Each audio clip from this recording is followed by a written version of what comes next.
Hi, welcome to Gin with Gwyn. I'm Oliver Gwyn, and this is where we talk about data, marketing, and philosophy. This week, have you ever had a friend in a serious relationship? They break up, and then the next person they start dating practically happens to be the love of their life. Category trumps product. Let me explain.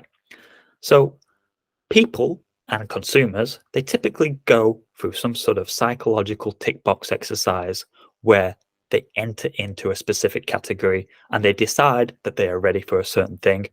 It could be that they're ready for a luxury watch. It could be, in my example, that they're ready for a relationship, a serious relationship, marriage.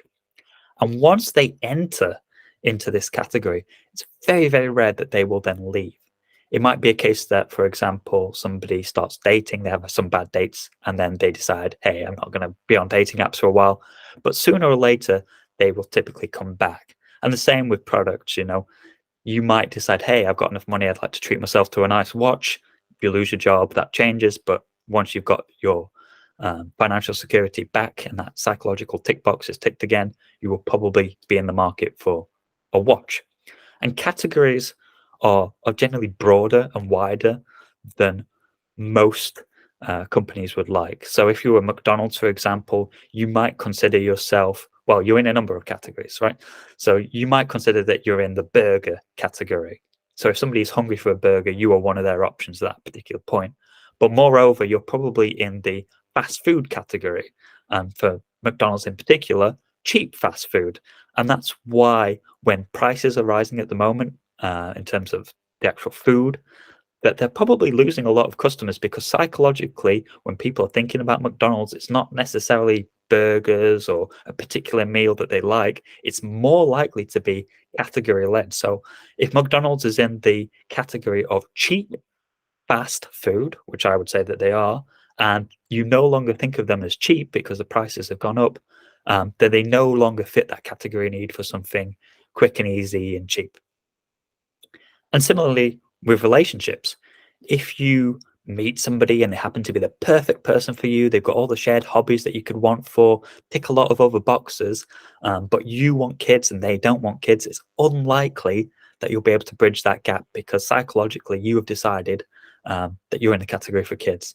And so you won't end up with that person. And this is something that companies often forget. They get too focused in thinking about options and products. They think, well, Oliver's decided he's going to buy a watch, and now it's just a case of choosing which watch it is. Yes, to a degree, that's it. But then they start focusing on the watch features or the watch styles that I'm interested in without considering the wider category of why am I in the market for a watch? What is the overall messages that bring me there? It gets forgotten as you get down that sales pipeline too often, when in fact, category is often a leading reason why you pick one thing over another. And it's often a leading reason why you leave a particular category, as with McDonald's. You might leave McDonald's because they're no longer in the category that you're actually shopping for. And similarly, when you are looking for reasons why customers might be churning and you can't figure it out, if you understand why they enter that particular category, then it's very easy to see if you've met those particular needs. And if not, that's a very good reason why they're leaving, and maybe you can intervene in that.